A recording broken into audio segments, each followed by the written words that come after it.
Victoria Kravchenko, twice Doctor of Philosophy and Professor of the International Law Institute.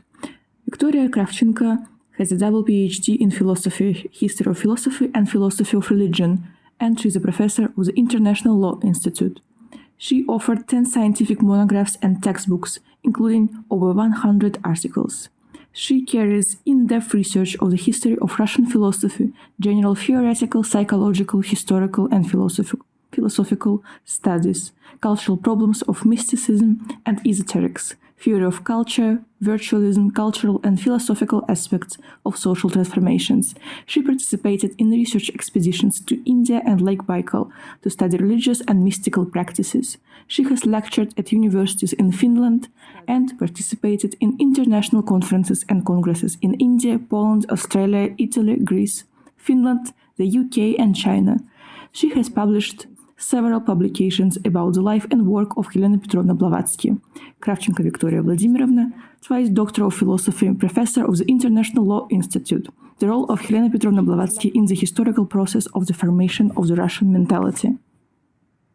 Good morning, everyone.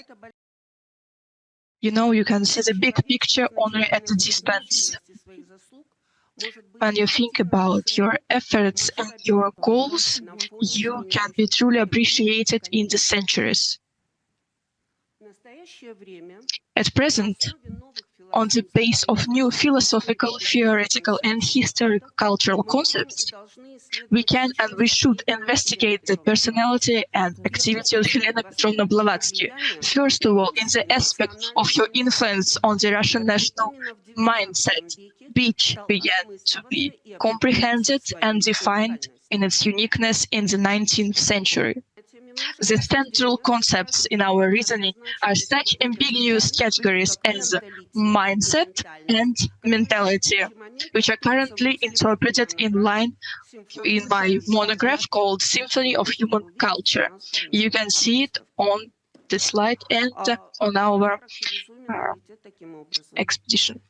So, I think that mindset is an integral cultural and psychological characteristic of people of a separate ethnic group, which allows us to describe the uniqueness of their vision of the world around them and explain the specifics of their response to it. This is a set of socio-psychological attitudes, automisms, and habits of consciousness that form ways of seeing the world and representing people belonging to the same socio-cultural community or ethnic group. Mindset manifests itself in unconscious patterns of behavior, in customs, traditions, and beliefs accepted as a necessary and natural given. It is cast in the verbal and non-verbal culture of society, in the methods and ways of everyday activity, creativity, in the principles of socialization and inculturation. It organically includes a deep layer of emotional and unconscious elements that usually belong to the field of ethnic psychology. The mindset is a base both for the daily practice and self-understanding of representatives of certain ethnic groups, and it's the starting point for creative innovation. It's a stable matrix of socialization and inculturation of new generations. In turn, mentality is a unique energetic imprint of the part of the cultural field in which the socialization and inculturation of a particular individual took place. Mentality determines the qualitative characteristics of the individual psyche and consciousness. Mentality is a personal cross-section of ethnic mentality. By analogy, so the genotype of an individual is embedded in the genome of a biological species. Mentality is expressed in a certain spiritual mood, in a special predisposition of an individual representative of an ethnic group to think and feel, to act and perceive the world in a certain way. First, we should emphasize the ethnic origins of the Russian mentality of Helena Petrovna Blavatsky. Now you can see the portraits of her mother, father, and grandmother. Her mother, Helena Andreevna Gun, who wrote stories under the pseudonym Zinaida Reznikova, was noted by Vissarion Belinsky as the Russian George Sand. Blavatsky's father, Fyodor Alexeyevich von Hahn-Rothenstein, served as a colonel in a horse artillery battery. A great influence on the girl who lost her mother very early was exerted by her grandmother Helena Pavlovna Fadeyeva, a deeply and comprehensively educated representative of the Dolgorukov noble family, who corresponded with outstanding scientists of her time, for example, with Alexander Humboldt. Close relatives of Blavatsky were famous military and political figures, in particular Count Sergei Yulievich Witte. Creative and active atmosphere of a big family, respect for Russian traditions and way of life, spiritual freedom of development of an extraordinarily gifted and active girl, all of this form the essence, the mentality of Blavatsky, as a reflection of the Russian mindset. Due to the impossibility for a woman of the 19th century to realize her talents at home, Helena Petrovna was forced to go abroad, where against the background of revolutions and rapid modernization of spiritual, political, and social life, she found a fertile ground for her literary, mystical, philosophical, and organizational activities. The Russian way of ordinary life of Blavatsky abroad in London, New York, and India is revealed in detail in the memoirs of her loved ones and relatives. Russian hospitality, openness, goodwill, friendly participation, inexhaustible interest in the life of Russia and her compatriots abroad were emphasized in them. One can recall the most remarkable facts of the everyday manifestation of the Russian mindset of Blavatsky. When she boarded a ship sailing to America, she saw a woman with 2 children who got tickets only on the deck. So Blavatsky decided to give her cabin, and she spent the entire transatlantic journey on deck instead of the family with 2 children. Blavatsky's work in the West should be considered as a kind of manifestation of the phenomenon of the Russian immigrant community, which had already become a fairly typical phenomenon by the middle of the 19th century. It cannot be denied that the Russian national element, so essential in Blavatsky's worldview, was also the starting point in the formation of Theosophy as a worldwide cultural movement. Such a teaching, claiming to merge philosophy, religion, and science, could only appear in the depth of a developed Western culture. The departure from Christianity, the formation of irrational and mystical philosophy, the rise of natural science thought, the flowering and then the crisis of positivism. These are the main fundamental changes in public consciousness that have brought to life a number of religious and mystical movements of the West, so to speak, a new wave. It is clear that in Russia in the middle of the 19th century, which was just gathering its strength for a difficult transition to a new historical track, only a premonition of the spiritual crisis that broke out at the beginning of the 20th century could be formed. Blavatsky was distinguished by a special approach to Eastern culture that contrasted so sharply with the Western one. All the more organic for her, since Russia itself, from the point of the West, has always been included in the vast mysterious world of the East. The native Russian sense of self between the West and the East determined both the way of thinking and the way of life of Blavatsky. Russian by origin and by her mentality, Helena Petrovna lived and became famous for most of her life abroad. But she remained Russian in Europe, in North and South America, in the Middle East and Tibet, and in colonial India. The formation of Blavatsky's personality and the unfolding of her creative and social activities in the West took place in parallel with the most important processes in Russian culture. The rise of the golden age of classical Russian literature, the disputes of Westerners and Slavophiles about the historical role and path of Russia, the research of Nikolai Danilevsky, who designated the Slavic Russian for basic cultural and historical type, philosophical insights of Vasily Solovyov about the spiritual mission of Russia in the world history and culture, the organizational activity of Blavatsky from the beginning of the philosophical community can be compared to Russian revolutionaries in the West. For Russian culture, the concepts of Russianness and Europeanness have always been extremely controversial and relative when it came not to the territories of residence and activity, but to the specifics of thinking, creativity, and most importantly, the goals of outstanding cultural figures. For Blavatsky, it wasn't just immigrating abroad, assimilating in the new culture. But of course, that can be true. But only in Russian immigrant community in the early 20th century, Zinaida Gippius found a definition of this movement of Russian culture to the West. We are not in exile. We are in the message. This Russian message, this mission was started by Helena Petrovna long before the split of the single Russian spiritual continent, which after the revolution of the 1970 has taken place.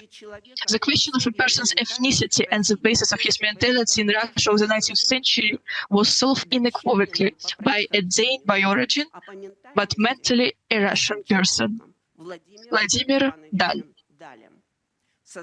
the creator of the famous Dictionary of the Living Great Russian Language. According to the memoirs of Melnikov-Pechersky, in response to the Germans of the Baltic region, who categorically asked the question, is he German or Russian? Vladimir Dal gave his famous answer. He wrote, "Neither the nickname, nor the religion, nor the very blood does not make a person belong to one or another nationality.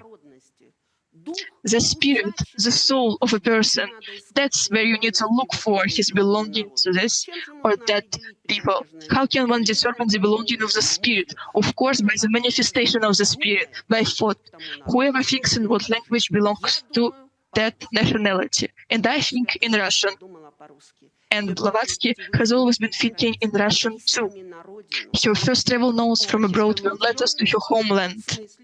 In a certain sense, her many books and articles continue to be letters to the motherland, with which the spirituality of HPB has never broken contact. In her foreign activities, she attached great importance to permanent ties with Russia. In addition to regular correspondence, she sent her correspondence to Russian publications, Tiflis Bulletin, Московские ведомости, Rebus, Новое время.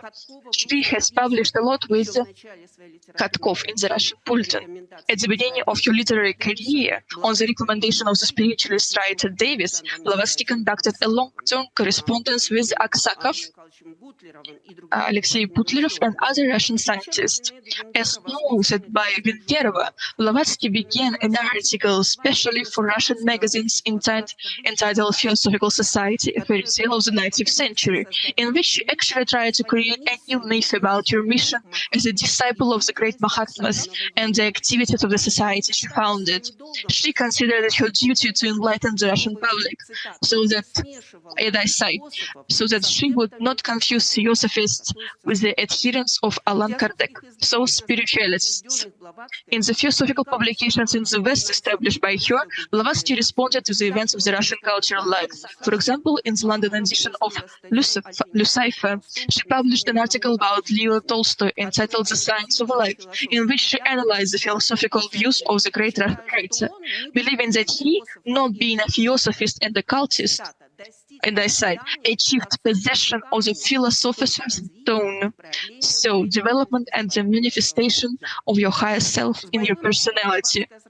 Blavatsky's Russian revolutionism has found full application outside the homeland. It is known that she took a personal part in a military battle defending the independence of Italy. She has always been against slanders of Russia. She always was for merging the East and West.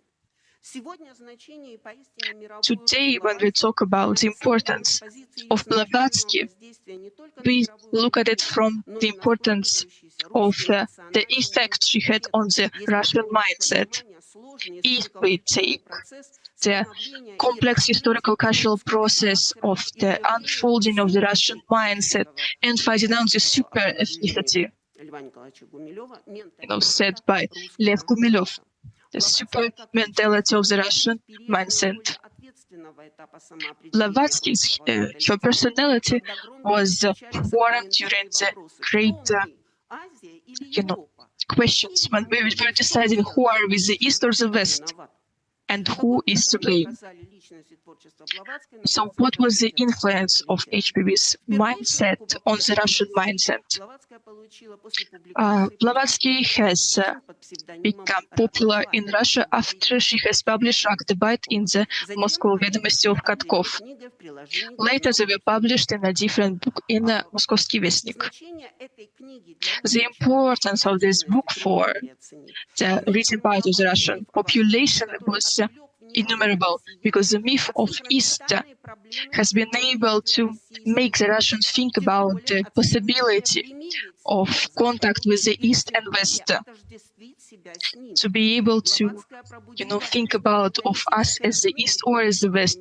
The mindset and the myth about the prehistory, about the sources, about the depths of the of the secrets of the Slavic Russian ethnicity, the emotional output was given by Andrei Belый in his childhood memories, who has been reading the Theosophical works of HPB. The childhood reaction of Belый to the book of Helena Petrovna has been manifested by other Russian people, not depending on their age. The Theosophy, many Russian scientists and public figures had a connection to Theosophy, and they had an association with the myth and the spirituality, something sacred that cannot be explained rationally.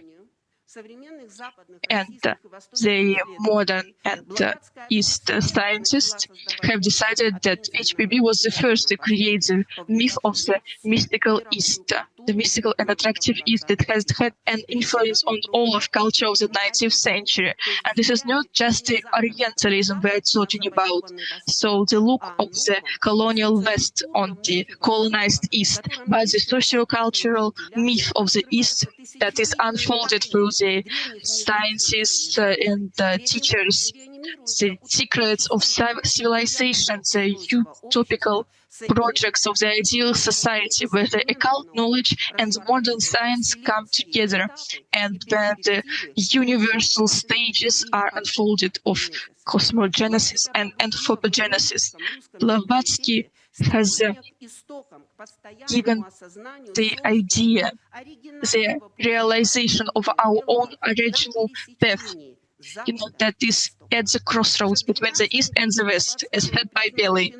In the 20th century, Blavatsky was named the phenomenon of the Russian culture, and articles about her as the Russian writer are included in the bibliographical editions of Vengerov, Bragauzov, and Yefronov of the Russian Geographical Society, Granat, and the Great Encyclopedia edited by Yuzhakov. So Zinaida Vengerova, in her article about Blavatsky, has said that Blavatsky has gained a name in Russia and abroad due to her great literary power.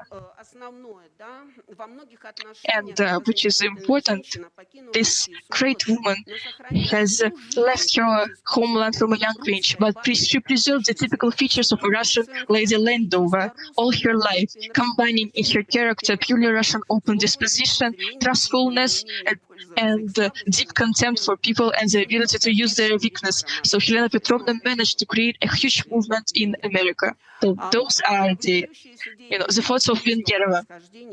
Blavatsky was a Russian person who has always sought after the knowledge, and she has in many ways made it possible for us to think about the East and West together. So the Russian mysticism was born in the international activity of Blavatsky, and Blavatsky can be named the key to the Russian mysticism. Of course, the revolutionary movement of Blavatsky was manifested in the creation of the new Theosophical society.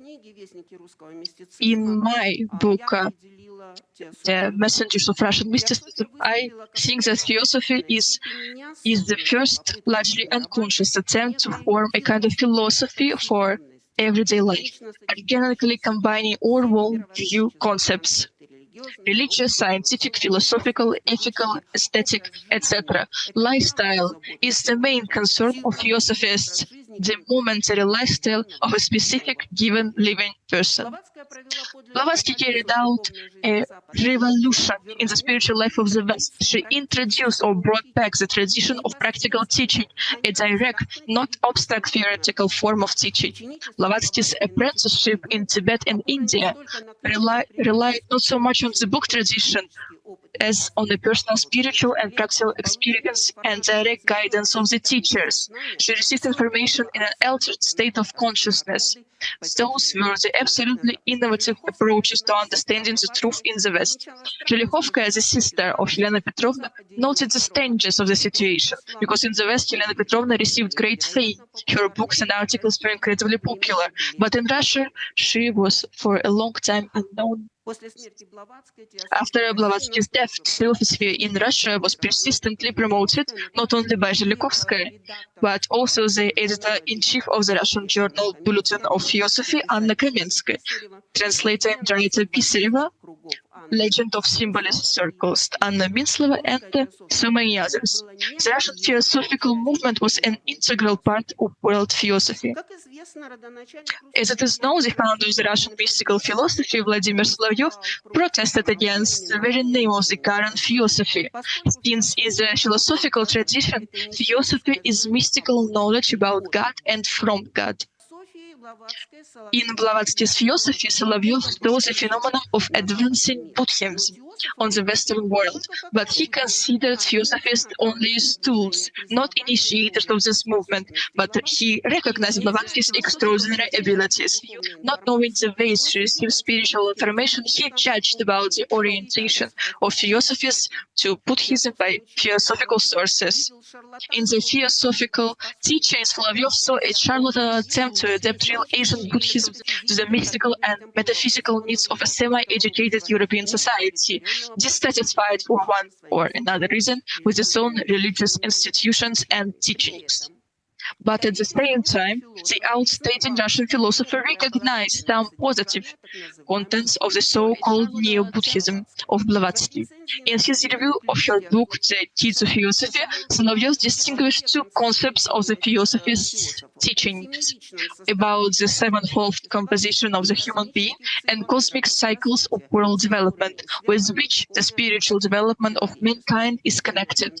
The true trend of these concepts, according to Solovyov, lies in the fact that it was important and useful to recall the complexity and depth of the human soul and life in view of the one-sided and narrow views of materialism and abstract spiritualism.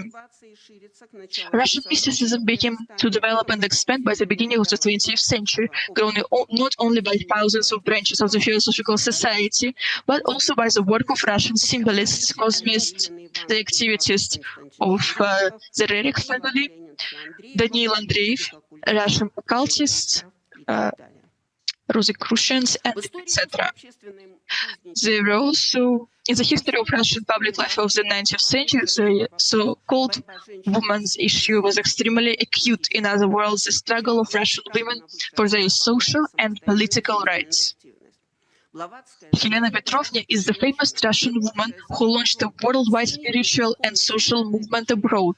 She traveled freely around the world, published books, published topical articles in a variety of foreign and Russian magazines. She was an example for Russian women and a vivid proof of what a free, creative, and independent woman can achieve. In 1880, Blavatsky wrote a letter to the famous Russian Orientalist Minaev, the founder of the Russian ideological school, in which she offered to give him manuscripts on Buddhism inaccessible to Western researchers, as well as rare ancient Indian coins as a gift for a museum in St. Petersburg. 1880, Helena Petrovna in particular wrote, "If you want to know why such grace is for you, I will answer frankly, only because you are Russian. I have been an old woman for a long time, and therefore I say bluntly that the older I get, the more my soul aches for Russia, which I will never see again." Unfortunately, Minaev wasn't interested in the proposals of Helena Petrovna. The Theosophy of Blavatsky was a harbinger of the powerful movement in Russia of the late 19th and early 20th century, which is commonly called New Religious Consciousness, or Diverse Religious Searches, or New Spiritual Revival. There is no religion higher than the truth. This is not that we denounce religion, but this is the reverence to all religious movements if they go through your heart and they are genuine. Of course, the Russian Orthodox Church is important, but there we see, the vestiges of occultism, of Buddhism and and Islam. So, the formation of the Russian idea and the self-identification of the Russian culture between the West and East and the development of the Russian mysticism was always philosophical, especially in Solovyov's writings, and especially the new Russian spiritual revival. The work of Berdyaev, Florensky, of Bulgakov, and others. And of course, Russian philosophers has always acknowledged the role of Blavatsky and her philosophy in Russia. And so Berdyaev, in his article "Philosophy and Anthroposophy in Russia," wrote, "Russian woman Blavatsky was the founder of the Theosophical Society. Philosophy is beginning to play a significant role in Russian spiritual life, in our cultural strata, and its role will undoubtedly increase." After the revolution of the 1970s, has made a wedge between the Russian culture and the new Soviet mindset. The Theosophical program of Blavatsky has predetermined the global universalism of Russian mysticism. It is no coincidence that in parallel with the creation of Theosophy, the Russian mystic philosopher Solovyov proclaimed the doctrine of unitotality, the universal church, and the future of God-manhood. And of course, the Unitotal Church of Margarita has been described by Anna Schmidt, an original religious and mystical writer, who wrote in her book The Third Testament. As you know, Scriabin, a great musician who worshipped the creativity of Helena Petrovna, developed a project called All Art, a unique version of the synthesis of arts in which all visual, olfactory, tactile, and motor potentials of creativity are merged. In the last years of his life, he created a mystical philosophy and a global mystery, which is a synthesis, and which is a theurgic act of rebirth, a complete transformation of humanity based on the synthesis. Acknowledgement of Russian mystics who lived and worked in the West, mentally Russian, today is necessary for Russian culture, which in the 19th and the early 20th century didn't exclude them from their cultural field. But then, during the 70 years of existence of a totalitarian Soviet culture, rigidly ideologized and militantly atheistic, forgot, at least officially, about their outstanding careers. Now, when Russian and foreign cultural memories have been reunited, when new free research is being restored to comprehend the really significant national heritage, modern Russian culture should pay tribute to the true merits of Russian mystics abroad. And, talking about Dyson and his letters written in the philosophical letters has been included in the same line as French philosophy and the European philosophy of life and history. By the end of the 19th century and the beginning of 20th century, the Russian mystics and Russian religious and mystical philosophy have turned into a unique phenomenon of world thought by the that have largely reflected the strengthening of the Russian mindset. Russian mixings, along with the Helena Petrovna and, of course, Gurdjieff, Uspensky, due to historical and cultural circumstances that have left for the West for a long time, were and remained representatives of the Russian immigrant community and Russian revolutionaries of the spirit, preserving the main features of the Russian mindset and the ideal spiritual practices and socio-cultural traditions. They solve not narrowly ethnic but universal spiritual problems. Russian mystics really embodied the original Russian spiritual and moral quality of universal responsiveness, which was first revealed in the Russian mindset by Fyodor Dostoevsky. Thank you for your attention. Уважаемая Виктория Владимировна, большое вам спасибо. Thank you so much for your speech. These are the historical facts that you've presented and the comparative analysis of the life of Madame Blavatsky, research into history and culture of global scale within the context of the analytical research that you've put into. These are many subtle features that would like to point out that are crucial for Theosophy in your research. And of course, it means that the works by Madame Blavatsky should be subject to deep research. Thank you so much for this great beginning of the 7th International Theosophical Congress.